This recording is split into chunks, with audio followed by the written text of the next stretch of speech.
وأشهد أن لا إله إلا الله وحده لا شريك له وأشهد أن محمدا عبده ورسوله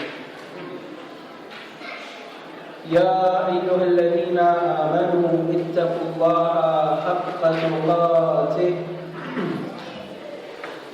ولا تموتن إلا وأنتم مسلمون يا أيها الناس اتقوا ربكم الذي خلقكم من نفس واحدة وخلق منها زوجها وبث منهما رجالا كثيرا ونساء واتقوا الله الذي تساءلون به والأرحام إن الله كان عليكم رقيبا يا أيها الذين آمنوا اتقوا الله وقولوا قولا سديدا يصلح لكم أعمالكم ويغفر لكم ذنوبكم ومن يطع الله ورسوله فقد فاز فوزا عظيما ثم أما بعد فإن أصدق الحديث كتاب الله وخير الهدي هدي محمد صلى الله عليه وسلم وشر الأمور محدثاتها وكل محدثة بدعة وكل بدعة ضلالة وكل ضلالة في النار ثم أما بعد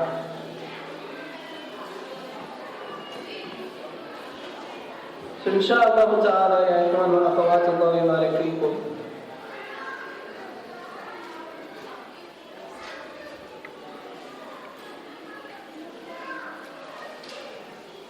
This inshallah ta'ala ya ikhwan, this short reminder bi'idhnillahi ta'ala will serve as that, as a reminder.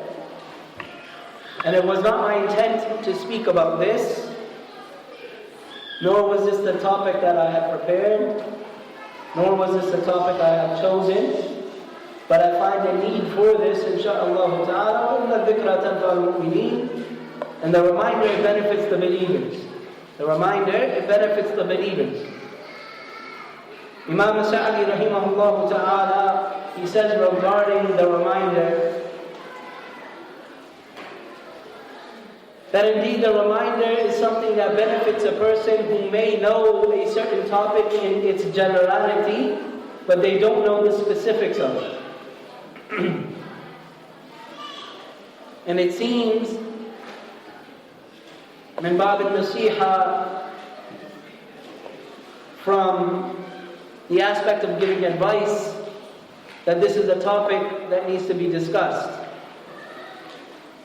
So namely, inshallah ta'ala, we ask the sisters to pay attention to this. Because this advice is for the men without a doubt, but it is also for the women. So we'll give the sisters a couple of seconds, inshallah, to get their children, settle them down, to sit next to you, and listen to this advice. And listen to the advice, inshallah ta'ala.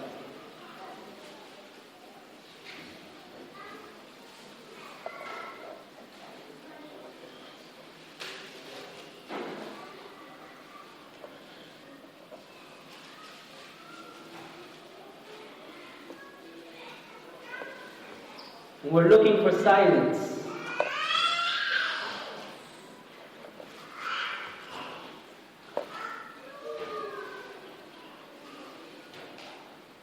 Talabul ilm, the seeking of knowledge. وهو أمر مهم جدا, is a very important affair. As it is an affair that makes a person's path to Jannah easy. Right? The Messenger of Allah sallallahu alayhi wa sallam, he said, من سلك طريقا يلتمس فيه علما سهل الله به طريقا إلى الجنة. Whosoever follows a path of knowledge, of attaining knowledge, Allah makes his way easy to Jannah. And it is the only affair that Allah subhanahu wa ta'ala قَدْ أمر النبي صلى الله عليه وسلم بطلب الازدياد منه. That he should make dua to Allah to increase him in anything. The Messenger of Allah was not ordered to make dua to be increased in anything but knowledge. Right? So Allah subhanahu wa ta'ala said, قُلْ رَبِّ زِدْنِي عِلْمًا. O Allah, say, O my Lord, increase me in knowledge.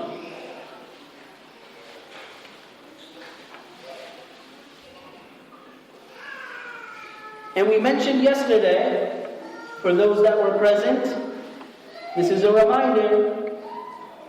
For those that know, this is a reminder. For those that do not know, this serves as education, inshaAllah ta'ala. في طلب العلم يا إخوان أدب. For the seeking of knowledge, there are manners that need to be followed. We're not sitting in university learning about economics and learning about engineering, learning about becoming a doctor or medicine or English or what have you. We're learning about the religion of Allah subhanahu wa ta'ala, that which was sent down from the heavens. That which was sent down from the heavens. It was sent down, I will say it again, it was sent down from the heavens.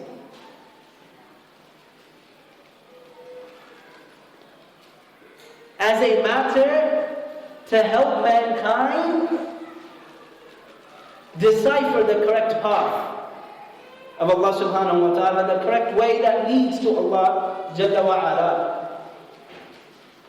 To decipher and help them find what will lead them to the Jannah of Allah Jalla wa Ala. فَأَمْرٌ مُهِمٌّ جِدًّا. It's a very important affair. The Messenger of Allah sallallahu alayhi wa sallam, he said, مَنْ يُرِدِ اللَّهُ بِهِ خَيْرًا إِيش يُفَقِّهُهُ فِي الدِّينِ. The one that Allah wants good for, He gives him understanding of the religion. An affair which is this important, ya ikhwan, let me ask. A Yahudi, a Jew, he comes to Salman al-Farsi, radiyallahu ta'ala anhu. And he says to Salman al-Farsi, قَدْ عَلَّمَكُمْ نَبِيُّكُمْ كُلَّ شَيْءٍ حَتَّى الْخِرَاءَ. Your prophet, he taught you everything, even how to go to the bathroom, he taught you how to do that. أَرَادَ أَنْ يَسْتَهْزِئَ بِالدِّينِ وَبِسُنَّةِ النَّبِي صلى الله عليه وسلم وَبِطَرِيقَتِهِ. He wanted to make mockery of the religion, right? His point was, what type of religion is this? It teaches you how to go to the bathroom. Salman al-Farisi radiyallahu ta'ala anhu, he said with pride, Bala, yes. قَدْ نَهَانَا أَن نَسْتَقْبِلَ الْقِبْلَةَ بِغَائِطِ بَوْلٍ. We were prohibited from facing the Qibla when we went to the bathroom. أَوْ أَن نَسْتَنْجِي بِأَقَلِّ مِنْ ثَلَاثَةِ أَحَاجٍ. Or that we should make istinja with less than 3 stones. Or that we should make istinja with bones or dung. The religion, it teaches us how to go to the bathroom. Hence, it should not be surprising that the religion teaches us كَيْفِيَّةُ طَلَبِ الْعِلْمِ. How do you seek knowledge, right? And it doesn't leave it that a person seeks knowledge in whatever manner he wants to seek knowledge. But rather there's manners to seeking knowledge. From the greatest of manners we mentioned was the statement of Muhammad ibn Sirin, who died what year? What year did Muhammad ibn Sirin die? Ya akhawat, I can't hear the answers from the brothers. 110 years after the hijrah. Tayyib. And when was he born? When was he born?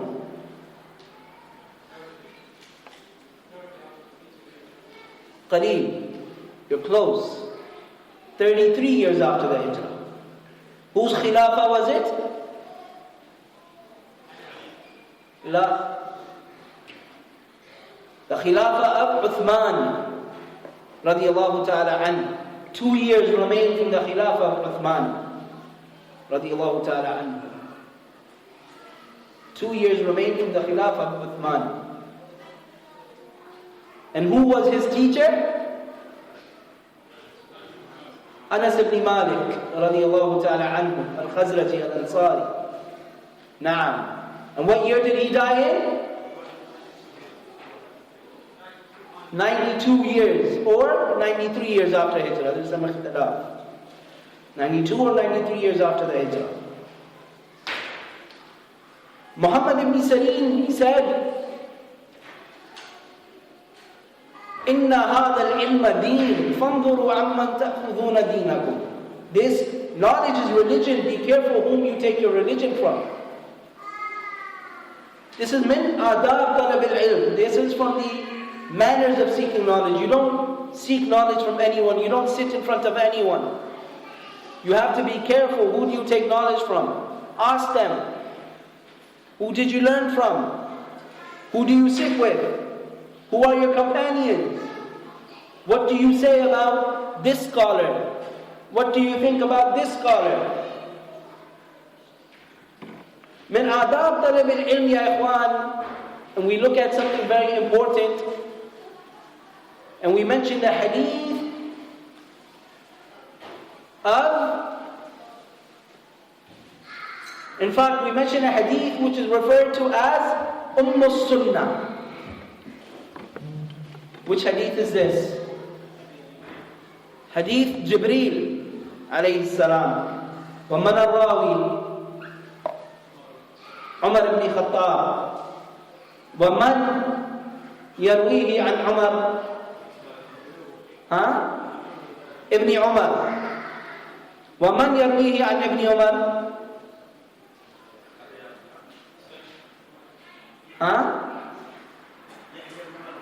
يحيى بن يعمر ومن صاحبه في مقدمة صحيح مسلم أو في مقدمة الحديث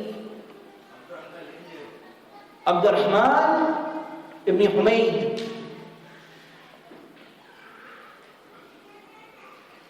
We mentioned this hadith yesterday and we focused on the beginning aspect of it, right?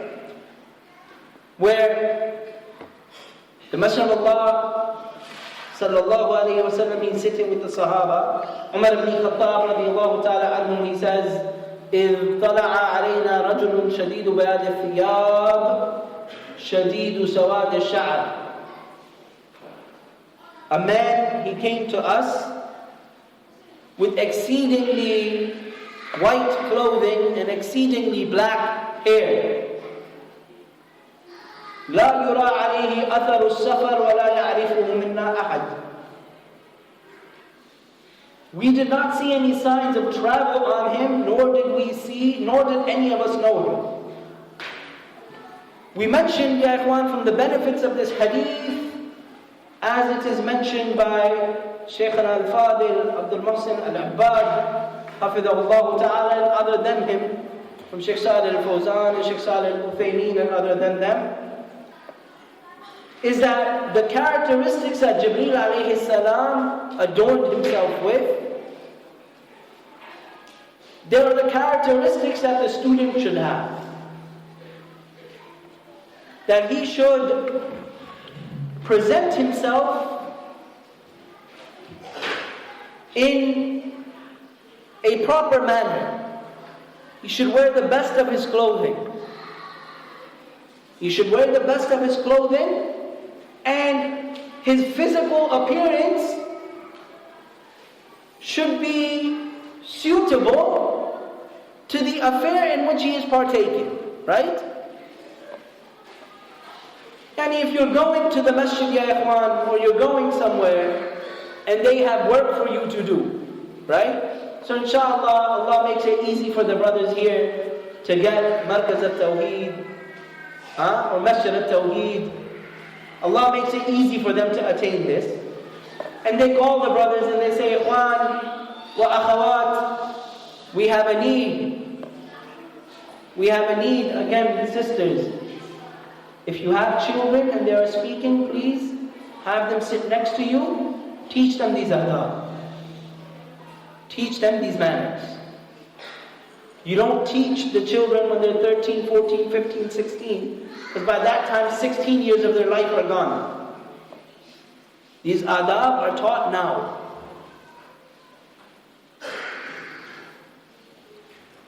So if they call you to come and say, Ikhwan, akhawat, we have some cleaning needs to be done, construction needs to be done, you don't go there in the whitest of white clothing, right? Thiyab and dress shoes and dress socks, and shamag and all of that. You ready yourself for what you're going to do. And the way you present yourself, it shows the importance of the matter that you are indulging in, right? Someone invites you over their house for dinner. A person, he doesn't wear his old clothing, the clothing that he wears at home. It has holes in it, the sleeve is half ripped, maybe it doesn't have a sleeve on it, and you go there because it's disrespectful. A person may think, I've invited you to my house for dinner, and this is the manner in which you present yourself. You ready yourself, and your readiness, your physical appearance, it shows the importance that you give to the affair that you are about to indulge in. So, how Jibrīl alayhi salam presented himself, it shows the importance of the affair. And it is befitting that the student and the teacher, both of them, should present themselves in this manner. That they should properly adorn themselves for these lessons. This is why when you see the ulama, when they teach, they have the best of clothing on. Even maybe you're visiting them at their homes and you find them dressed in the proper attire to teach. And this is from the sunnah, right? The sunnah, ya ikhwan, is not, you walk into the masjid, right? And you put the sunnah on because you're in the masjid. And now it's time to pray. So now you adorn yourself with the sunnah. And then when you're leaving the masjid, you take it off. The Salafi is the one, ya ikhwan, we follow the sunnah in everything. We adorn ourselves with the sunnah in everything. We go to the bathroom and we follow the sunnah. We go to the marketplace, we follow the sunnah. We're with our families at home, we follow the sunnah. We're with the brothers, we follow the sunnah. We're in the lessons, we follow the sunnah. We're eating at home, we follow the sunnah. We follow the sunnah in everything. هذه هي السلفية. This is Salafiyya. This is Salafiyya. The Sahaba, they used to say, the Messenger of Allah sallallahu alayhi wa sallam did not leave a bird. يقلب جناحيه في الهواء إلا ذكر لنا منه علما. He did not leave a bird that flapped its wings in the sky except that he mentioned some ilm regarding it. So we follow the sunnah in this. The hadith, it continues, and he says, فَأَسْنَدَ رُكْبَتَيْهِ إِلَى رُكْبَتَيْهِ وَوَضَعَ كَفَّيْهِ عَلَى فَخِذَيْهِ. That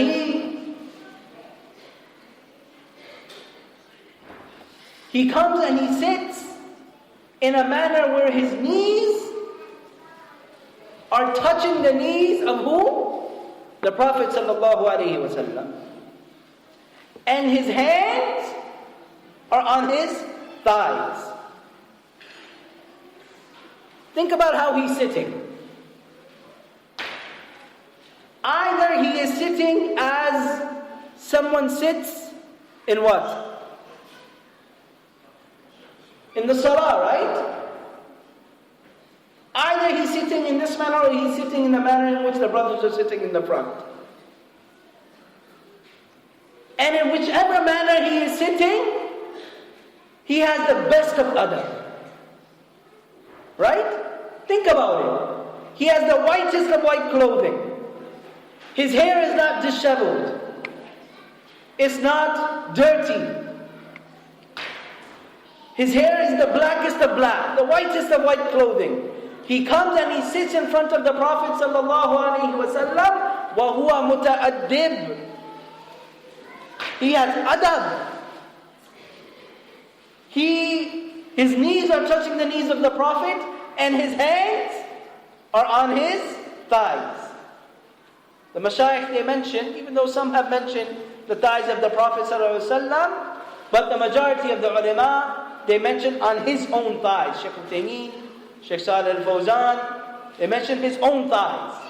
His hands are on his own thighs. So look at how he is presenting himself. Why? Because of the affair he is about to ask, right? He came to teach the religion. He's asking about the religion in its entirety. He's asking about the religion in its entirety.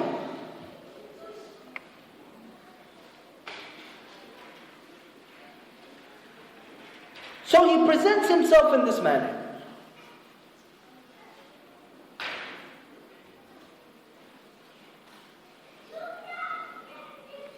The other thing the ulama, they mention, ya ikhwan wa akhawat Allahu yubarak fikum, is that when he comes, he sits close to the Prophet sallallahu alaihi wasallam. And this is something, ya ikhwan Allah yubarak fikum, over the last many months, as I've moved into a new area, we've advised the brothers with at Masjid al-Da'wah al-Tawḥīd in Baltimore, at Masjid al-Qur'ani wal-Ḥadīth in Washington, D.C. That sometimes you go into the masjid for the dars and what's happening? The middle, the teachers are sitting in the front, right? And the middle is empty. Because where is everyone sitting? On the walls. The masjid can be humongous, everyone is sitting on the walls. Why? Because there's a mic. Because there's a mic and I can hear. So what happens? The sitting, it turns into relaxing. The relaxing turns into sleeping. The sleeping turns into snoring. Because the person, when he comes, he hasn't presented himself, nor has he readied himself for seeking knowledge. There's no pen and paper in front of him. So he's not writing anything. He's not taking notes. He's not listening because he's more worried, or she's more worried about what? About being relaxed in the situation. Now compare this to how Jibrīl alayhi salam comes and sits. Who is more ready for talabul ilm? Who is more ready? Which person in which state is more ready for seeking knowledge? The one who comes and he sits close to the teacher. He has pen and paper in hand, and he's ready to take notes. Also, the one who is sitting close to the teacher, he is more likely to be attentive, right? And you're sitting in front of the teacher can see you. The teacher, he can see you. So you are more likely to be attentive in that class then. And you are more likely to be engaged in what is occurring at that time. And you are less likely to wander in your thoughts. You are less likely to daydream. Because you're sitting in front of the teacher. ādhāb talab al-ilm. There's manners to seeking knowledge. And all of those affairs, ikhwan, that contradict this, right? They should be left alone during the times of the lessons.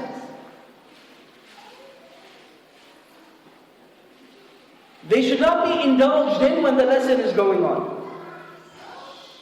So if the bazaar is there, the souk is there,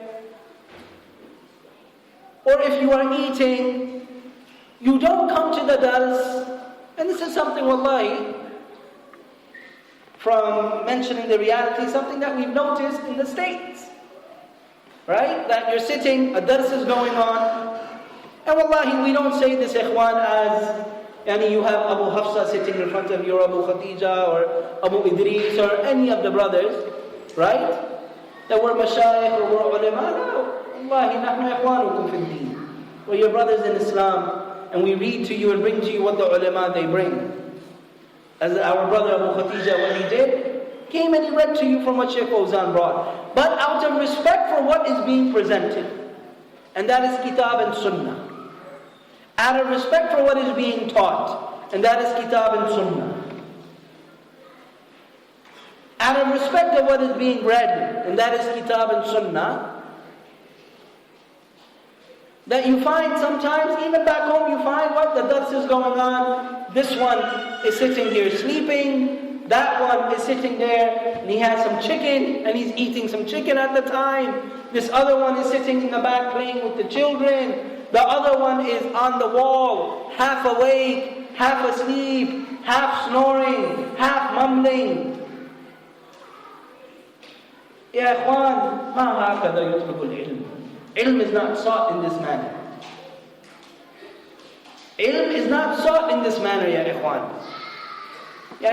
Sometimes you have people, they're sitting there on their phone, they're more worried about tweeting the next fa'idah mentioned than sitting down and actually writing the fawaid. Alhamdulillah, the one who wants to tweet out a fa'idah, alhamdulillah, this is good, right? But this is not the asr of talab al-ilm. You don't seek knowledge from Twitter, right? It serves, alhamdulillah, it serves as a reminder. You get something from a brother, it shows what the ulama have said, it shows a fa'idah that was mentioned in a dars. But the asr is the lessons, the asr is the duroos.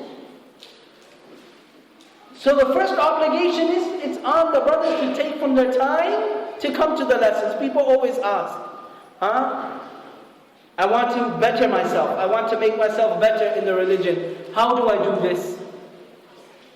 And the first step to doing that is what? Talabul ilm, the seeking of knowledge. مَنْ يُرِدِ اللَّهُ بِهِ خَيْرًا يُفَقِّهُهُ فِي الدِّينِ. The one that Allah wants good for, He gives them understanding of knowledge. He gives them understanding of the religion. So you want to better yourself, the first thing you do is gain knowledge. The first thing you do is gain knowledge. But when you gain knowledge, you do it in a manner which is prescribed. You do it in a manner which it gives it in the proper manner, in the proper etiquettes of seeking knowledge. Closeness to the teacher. And Shaykh Abdul Muhsin al-Abbad, hafidhahullāh ta'ala, he mentions the same in the muqaddimah of the hadith, right? When Yahya ibn Ya'mar and Humayd ibn Abdul Rahman, when they go to Makkah to do what? Hajj? Was it Hajj? Hajj or Umrah? Barakallahu feekum. They went on Hajj or Umrah. And the Rawi, he wasn't sure. Yahya ibn Ya'mar, he wasn't sure which one of it was. Was it Hajj or was it Umrah? So, to be exact and make sure you do not make a mistake, he mentioned the both. He mentioned both of them. And they wanted to ask some of the Sahaba radiallahu ta'ala anhum about the Qadariyah, right? And some of the people that were speaking regarding the affair of Qadar, and from amongst them was one, Mu'bad al-Juhni. So they wanted to ask them about the Qadariyah, and that they say, La Qadar, there's no Qadar.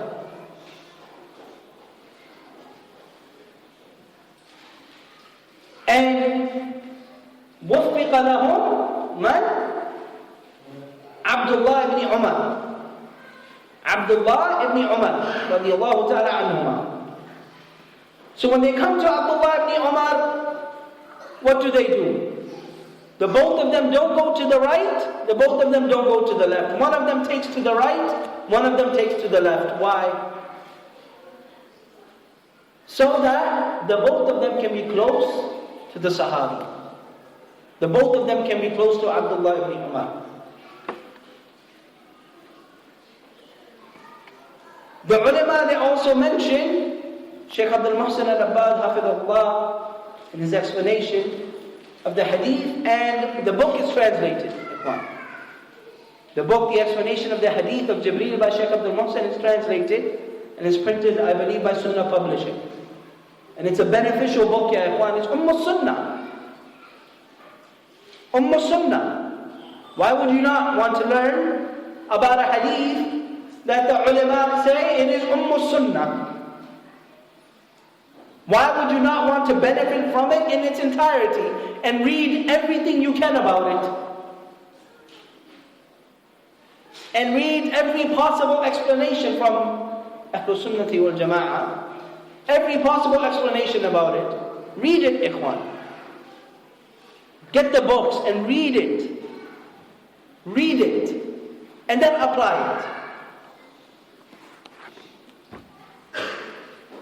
So, he mentions that from the benefits that we get from this hadith is that when one goes on Umrah and when one goes on Hajj,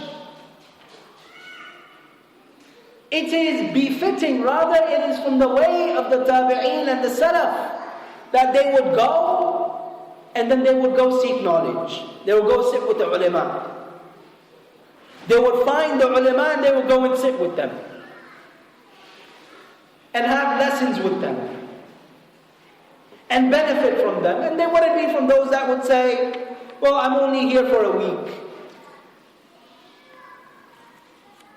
I'm only here for a week, so why benefit? So what do? They go and maybe they do nothing but ibadah. And alhamdulillah, ibadah is good. And in those places, ibadah is better than ibadah in these places, right? In the Prophet's masjid, in the haram, the ibadah is better. But indeed, they have men there that are better than the men here. They have teachers there that are way better than the teachers here. By multiple different levels. By multiple different stages. They are better than the ones here. Why would you not go there and sit with them and benefit from them?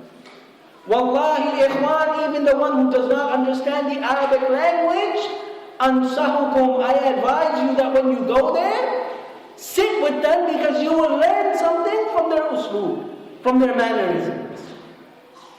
You will learn something from their mannerisms. But alhamdulillah, you have from the ikhwa and from the brothers those that give importance, afwan, the Pakistani in me is coming out.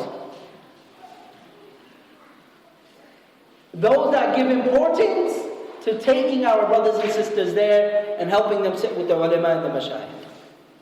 But even if you do not have that, we advise the brothers, wallahi we advise the brothers, go and sit and benefit. As the tabi'een, when they would travel and they would sit and they would benefit from the ulama.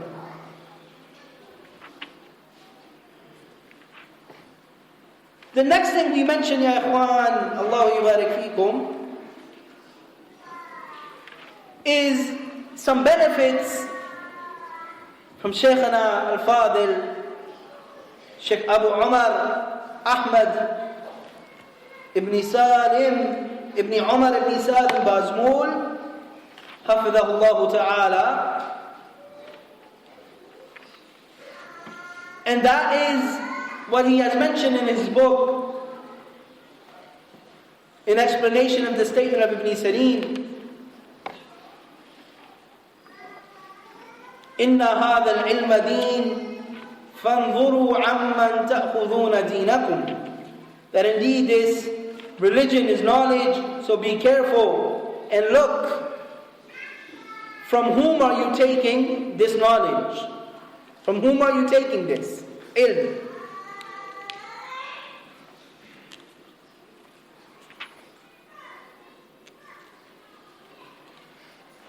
And he mentioned al-maqsood min al-ilm, right?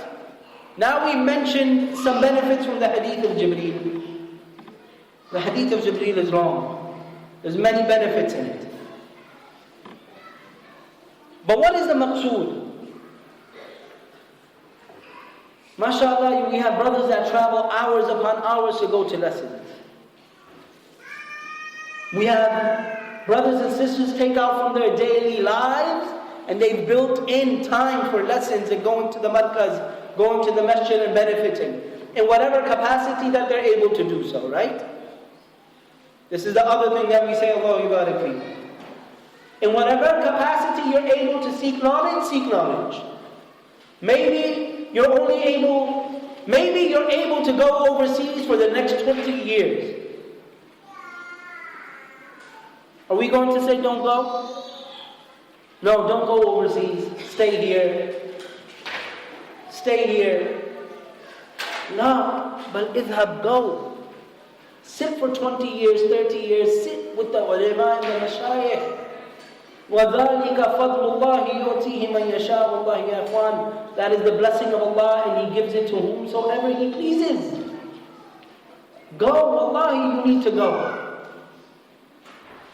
Maybe you can't go for 30 years. Maybe you can go for 10. Then go for 10 years. Maybe you can't go for 10 years. Maybe you can go for a year. Then go for a year. Go seek knowledge. But maybe you don't have the capability of going. فَاتَّقُوا اللَّهَ مَا اسْتَطَعْتُمْ. Fear Allah to the best of your ability. Then attend the lessons that are provided by Ahlul Sunnah in this country. Go to the marakiz and the masajid where you have your brothers from Ahlul Sunnah teaching. Sit with them and benefit from them. Maybe where you live, there's no lessons. Then use the internet to benefit yourself. Al-maqsood, ya ikhwan, talab al-ilm. What is intended is that one should seek knowledge. And an affair that Allah subhanahu wa ta'ala or Allah's Messenger sallallahu alayhi wa sallam said, طَلَبُ الْعِلْمِ فَرِيضَةٌ عَلَى كُلِّ مُسْلِمٍ. The seeking of knowledge is obligatory upon every Muslim. Upon every Muslim it's obligatory. عَلَى قَدْرِ إِسْتِطَاعَتِهِ. On a level of which he is capable. Right? So maybe someone is only capable of a little. Then what is obligatory on him? He must gain ilm regarding the affairs of his religion that he is in need of. And what is the first affair? At-Tawḥīd. At-Tawḥīd. That which our brother Abu Khatida mentioned. And Hafidh al-Hakimi, he said what? أَوَّلُ وَاجِبِ عَلَى الْعَبِيدِ مَعْرِفَةُ الرَّحْمَنِ بِالتَّوْحِيدِ. The first obligation upon the slave of Allah is that he should know Allah with at-Tawḥīd. إِذْ هُوَ مِنْ كُلِّ الْأَوَامِرِ أَعْظَمُ وَهُوَ نَوْعَانِ أَيَّامًا يَفْهَمُ. It is more important than all of the other affairs. إِذْ هُوَ مِنْ كُلِّ الْأَوَامِرِ أَعْظَمُ. It is more important than all of the different affairs. All of the different orders of Allah At-Tawḥīd is more important. Why? Why? Because all of the other affairs, from the salah, from zakāh, from siyam, from hajj, from sadaqah, all of these different affairs, if there is no tawheed in them, they are not correct. وَلَقَدْ أُوحِيَ إِلَيْكَ وَإِلَى الَّذِينَ مِنْ قَبْلِكَ لَئِنْ أَشْرَكْتَ لَيَحْبَطَنَّ عَمَلُكَ وَلَتَكُونَنَّ مِنَ الْخَاسِرِينَ. It has been revealed to you and those that came before you, if you were to commit shirk, your action will be wiped out and you will be from amongst the losers. Shaykh al-Islam Muhammad bin Abdul Wahhab rahimahullah, he mentions, after mentioning the statement of Allah, وَمَا خَلَقْتُ الْجِنَّ وَالْإِنسَ إِلَّا لِيَعْبُدُونَ, he says, فَإِذَا عَرَفْتَ أَنَّ اللَّهَ خَلَقَكَ لِعِبَادَتِهِ فَاعْلَمْ أَنَّ الْعِبَادَةَ لَا تُسَمَّى عِبَادَةً إِلَّا مَعَ التَّوْحِيدِ كَمَا أَنَّ الصَّلَاةَ لَا تُسَمَّى صَلَاةً إِلَّا مَعَ الطَّهَارَةِ.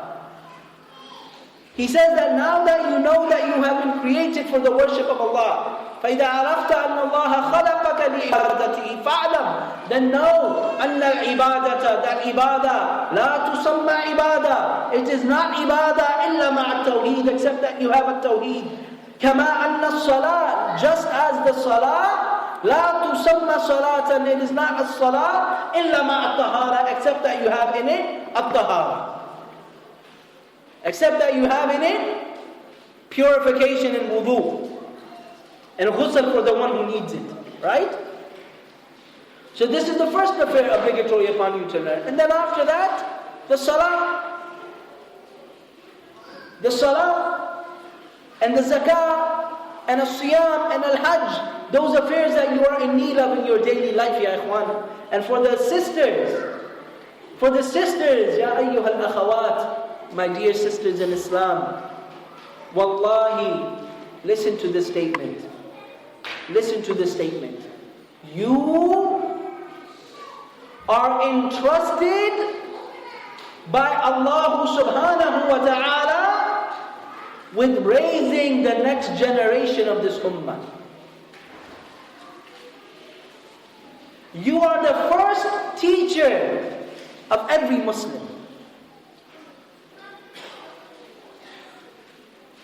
Understood? Anti ya ukhti, you my dear sister in Islam, you are the first teacher of every Muslim who's born into Islam. You are the first teacher. That is the status that Allah has given you. That is the status that Allah has given you. Hence it is obligatory on you to learn the affairs of the religion that you are in need of. That you will need to teach your children and to raise them correctly.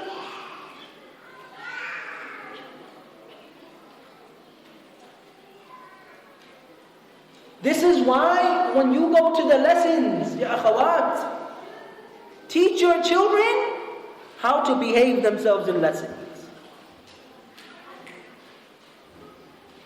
Teach your child that when you go to the masjid and it's salah time, you teach your children, right?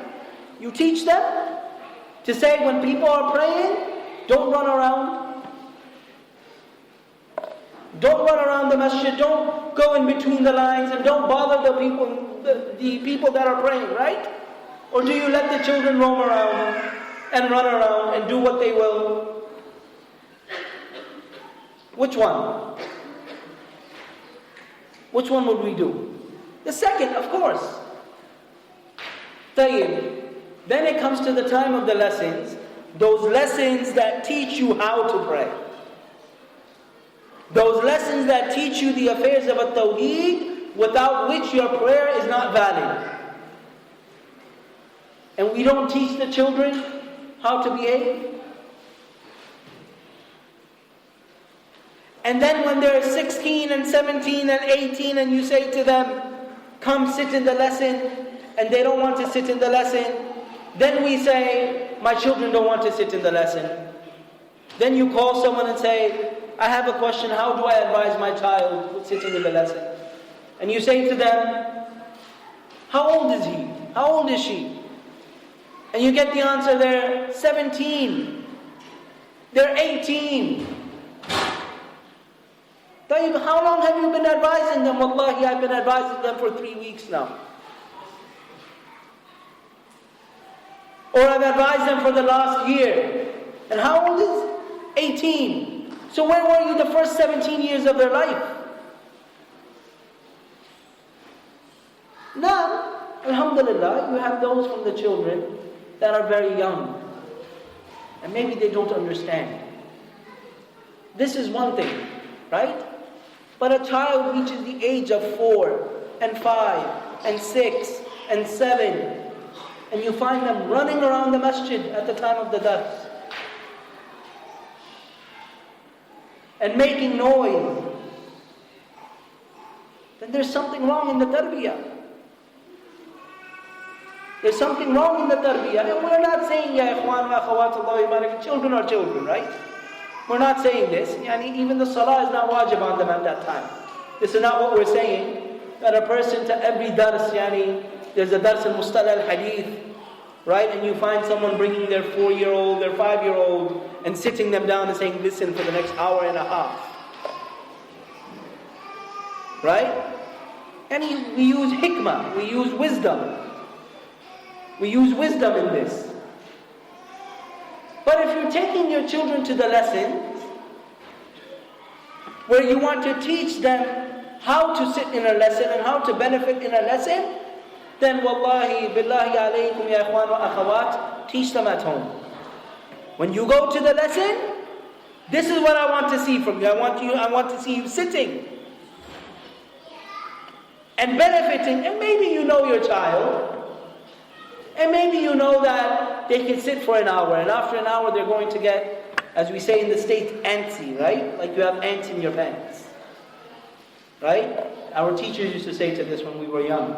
Stop moving around like you have ants in your pants. But teach them how to have adab with talab al-ilm. And maybe if they can't sit and listen, then you send them somewhere else. Or you take them home so the others can benefit. So the others can benefit from the durus.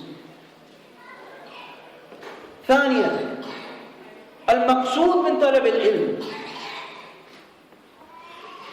Shaykhana Shaykh Ahmed Bazmoon, he writes, وَالْمَقْصُودُ مِنَ الْعِلْمِ أَن تَعْبُدَ اللَّهَ عَلَى الْبَصِيرَةِ. The intent of seeking knowledge is that Allah can be worshipped, or that you should worship Allah upon knowledge. وَأَن تَحْصُلَ لَكَ الْخَشْيَةَ وَالْخَوْفِ مِنَ اللَّهِ عَزَّ وَجَلَّ. And that you should attain the fear of Allah through this knowledge, right? Allah subhanahu wa ta'ala says what? هَلْ يَسْتَوِي الَّذِينَ يَعْلَمُونَ وَالَّذِينَ لَا يَعْلَمُونَ. Are those that know equal to those that do not know? Is the one who stands up in his salah وَيَعْرِفُ مَا يَقْرَأ وَيَفْهَمُ مَا يَقْرَأ. He knows and understands what he is reciting. Right? And he knows what Allah has obligated on him from the shurut of the salah. From facing the qibla, being in the proper time, being properly clothed. Right? And from the arkan of the salah, and from the wajibat of the salah, and from the sunan of the salah. And he knows and understands what he is reciting. Either he knows because he understands the Arabic language, or he knows because he has studied the meaning of what he is reciting. Is this one equal to the one who stands up and they don't know what they're reciting? And they don't know or understand the words that are coming out of their mouth? And they don't know, have they met the shara'it of the salah, the shurut of the salah, have they met them? They don't know, have we met the arkan of the salah? They don't know, am I completing all of the fara'id? They don't know, have I brought all of the sunan of the salah? They don't know any of this. Who is going to have more khushu' in their salah? Who's going to have more attentiveness and more fear of Allah in their salah? The first or the second? هَلْ يَسْتَوِي الَّذِينَ يَعْلَمُونَ وَالَّذِينَ لَا يَعْلَمُونَ. Are those that know equal to those that do not know? هَذَا هُوَ الْمَقْصُودُ مِنْ طَلَبِ الْعِلْمِ. This is the intent of seeking knowledge. The intent of seeking knowledge is not that let me seek knowledge for the 10 years, so I go back home and I can sit in front of a mic with people sitting in front of me and listening to me, listening to what I say. Wallahi, this is not the maqsood. Allah, the first thing Allah has obligated on me and on you is saving you, your own self, from the fire. Imam Ahmad ibn Hanbal rahimahullah, he used to say that Allah has tested him with faith. It's a test from Allah, it's imtihan min Allah. So his ilm, ya ikhwan, was gained, barakallahu feekum, not. The first intent of talab al-ilm, لِتَسْتَفِيدْ مِنْهُ أَنْتَ, that you should benefit from it. Fahimtum? Because when you understand that, your priorities change. Your priorities, they change. Right? In America, wallahi ikhwan, in America we've had people call and invite and say, come here, give us the, for da'wah. Alhamdulillah. We say, tayyib, inshallah. We come, regardless of how many there are. Sometimes, alhamdulillah, we go, there's 5 or 6 people. Alhamdulillah, najlis. We sit with them. And sometimes those sitting with 5 people are the best of sittings. Right? Because the person can take notes, you can ask questions, you can repeat yourself, and they're beneficial gatherings. And we say, tayyib, we'll come. What's the topic? And they say, wallahi, we want to learn mustalah al-hadith. I say, okay, tayyib. Awalan, me, myself, I'm not the one to teach mustalah al-hadith. And there's brothers here, mashallah, and they have the capability of teaching. Well, alhamdulillah, some of them are teaching mustalah al-hadith. But they're done in private classes, right? For those that are ready. So we ask them, tayyib, do you know the affairs of a Tawḥīd? Yes, we know Tawḥīd. Okay, mashallah, tell me, what is Tawḥīd? Tawḥīd is just knowing that Allah created you. And that Allah, He provides for you, and that you should worship Him. Tayyib, what else do you know? Well, what else is there to know? The perspective changes, ya ikhwan, when you see that talab al-ilm, the first person you want to benefit from taking knowledge is yourself. You automatically say, let me seek out knowledge about those affairs that I am in need of. Right? Now you seek out knowledge regarding the shahadatain, you seek out knowledge regarding at-tawheed, you seek out knowledge regarding shirk, you seek out knowledge regarding sunnah in your acts of worship, in the salah, in siyam, in hajj, in sadaqah, in ʿUmrah, and other than those affairs. You find out what is bid'ah. What else? You find out who to sit with. Right? Because here, some would say, as they say, tayyib, then this means that you shouldn't involve yourself in knowing what other people are on. Why? Why do you worry yourself about this individual and that individual? Why do you worry about them? And we say, barakallahu feekum, naam, ammatun nas, they are in need of this. They're in need of this. We had an individual in the States, and he would say this, you don't need to know what is going on in the Arab world. You don't need to know what's going on with Ali al-Halabi or Abul Hasan al-Ma'ribi or any one of those individuals. You don't need to know anything about them. Right? And everyone, why? Because they're not here. Who here is teaching books of Ali al-Halabi? Who here is teaching the books of Abul Hasan al-Ma'ribi? And some of the people, they fell for it, right? And all the time, he would say this, what would he do behind them? He would teach them the usul of Ali al-Halabi, teach them and feed them the usul of Abul Hasan al-Ma'ribi, and then say, don't worry about Ali al-Halabi, you don't need to know about him.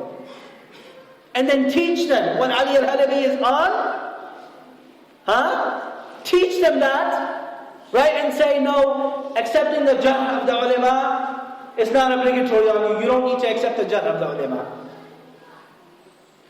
Or, we're not going to cause a disagreement of the ulama about someone to cause disagreement amongst ourselves.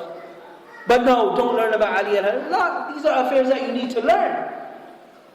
But if you desire through ilm to benefit yourself, to correct yourself, to correct your own actions, to draw closer to Allah in your own actions, to make sure they are established upon Quran and Sunnah, to have khawf of Allah Jalla wa Ala, then you start shay'an fa shay'an, you learn the affairs that are important to you. And it doesn't matter to you that maybe these affairs are for the simplest of affairs. And maybe everyone else knows them. But you know that I don't know them. I'm not aware of them. And if ilm is to benefit me, then him, fulan, knowing about it, and him knowing about it, and them knowing about it, is not going to cause me to shy away from asking. Because the reason I'm seeking knowledge is not so I can have competition with this individual, or I can have competition with that individual, but it's so I can know, and I can fix my affairs, and I can draw closer to Allah, and I can benefit from it. This is the maqsood. This is why we seek knowledge. A person, ikhwan, goes to Medina, sits in Medina for 8 years. That is why he is sitting in Medina for 8 years, firstly and foremostly. A person, he sits in Cardiff, and he goes to Markaz al-Tawḥīd, and he listens to the duroos that are played on the radio. Or he listens to a telelink on the radio. Why is he doing that? For this reason. To benefit himself firstly. And insha'Allah ta'ala, the ajr is from Allah. The reward is from Allah. For this one sitting at Markaz al-Tawḥīd in Cardiff, and for this one sitting in front of the ulama in Al-Madinah, or in Al-Makkah, or in Misr, or in Yemen, or wherever they may be sitting with them. Or maybe there's no Markaz. Maybe you live in an area, there's 5 of you. And there's a small room where you go to read. Maybe you have to sit at home and you have to read. And maybe you have to listen. And maybe you have to make phone calls. If your maqsood, ya ikhwan, is to correct your own self, then that shyness goes away. Because your intent is not, I want to look like someone, I want to be like someone. Your intent is, wallahi, Allah created me to worship Him upon knowledge. Let me gain that knowledge so I can worship Allah. So I can have khushu' in my salah. So I can have fear of Allah Jalla wa Ala. وَأَهْدِيَكَ إِلَىٰ رَبِّكَ فَتَخْشَىٰ. Musa alayhi salam, he said to Fir'aun, let me guide you. Let me give you knowledge regarding Allah, so that you may fear Him. Meaning that ilm is going to cause you to fear Allah. That is why I'm seeking knowledge. Why else? وَأَن تَتَّبِعَ مَا كَانَ عَلَيْهِ النَّبِي صلى الله عليه وسلم, so that you may follow what the Prophet of Allah صلى الله عليه وسلم was upon. وَأَصْحَابُهُ, and his companions. وَلَيْسَ الْمُرَادْ مِنَ الْعِلْمِ تَكْثِيرُ الْمَعْلُومَاتِ. The intent of knowledge is not تَكْثِيرُ الْمَعْلُومَاتِ, that you increase yourself in what? Information. Then someone says, Ya Aba Hafs, first you said that you seek knowledge for knowledge. And then you said that on us is to know when the A'imma of Ahlul Sunnah, when they were born and when they died.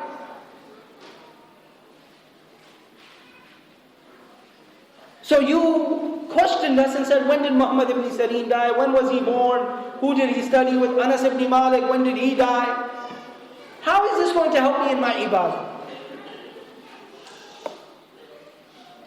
We say, Ya ikhwan, Allahu yubarik feekum, the statements of our a'imma, past and present.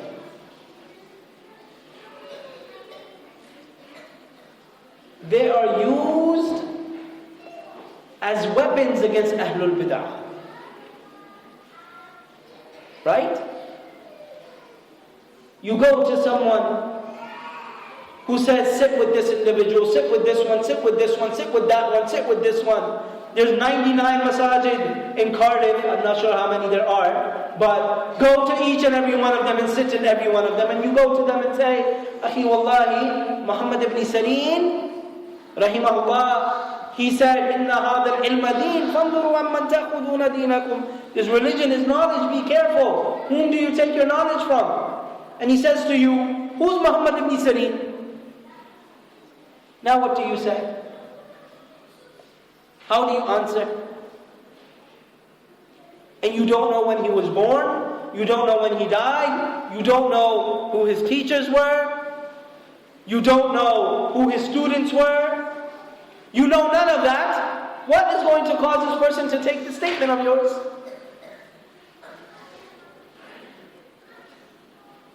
But now you say to him, Muhammad ibn Sirin, born 33 years after the Hijrah, student of Anas ibn Malik and Abu Hurairah and other than them, died 110 years after the Hijrah. From his students were Abdullah ibn Awn and Ayyub as-Sikhtiyani and other than them. This is why we gain this, not just to have ma'lumat, just to have things in our brain, but these are an aid in defeating the people of bid'ah. Because we use these statements to show what we are on today is what Muhammad ibn Sirin was on 110 years after Hijrah. It's the same thing. Over 1300 years after him, the message of Salafiyya today is the same message that was back then, bila shak.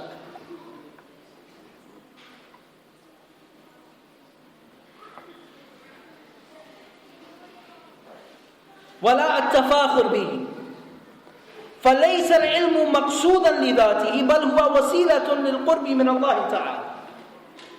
Nor that you should have any فخر, التفاخر, pride, boastfulness, and look at how much I know.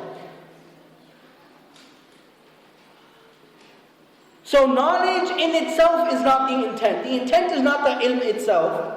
بل هو وسيلة للقرب من الله تعالى, but rather it is a means of drawing closer to Allah subhanahu wa ta'ala.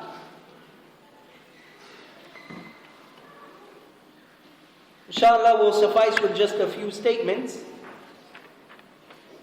of the Salaf, Allahu yubarik fikum. And from them is the statement of Abdullah ibn Mas'ud radiyallahu ta'ala anhu. That's what happens when you play with cups of water. I'll give him the dice.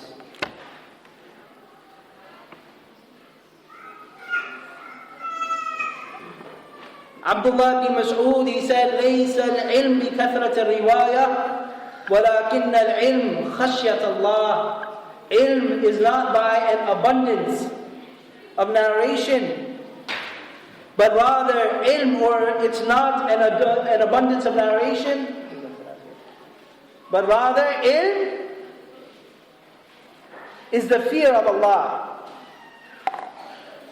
And Ahmad ibn Salih al-Misri, he explained this statement with his statement, معناه أن الخشية لا تدرك بكثرة الرواية لا تدرك بكثرة الرواية.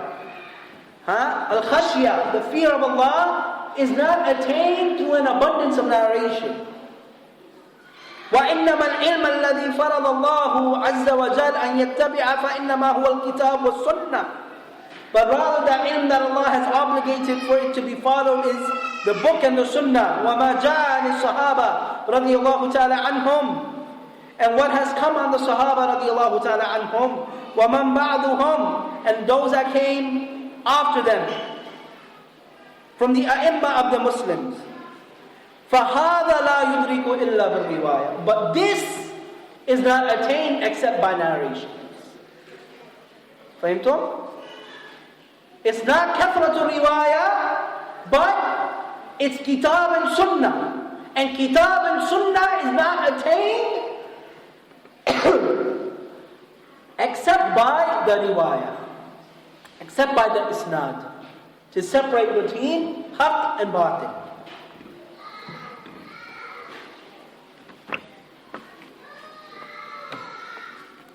Sufyan al-Thawri rahimahullah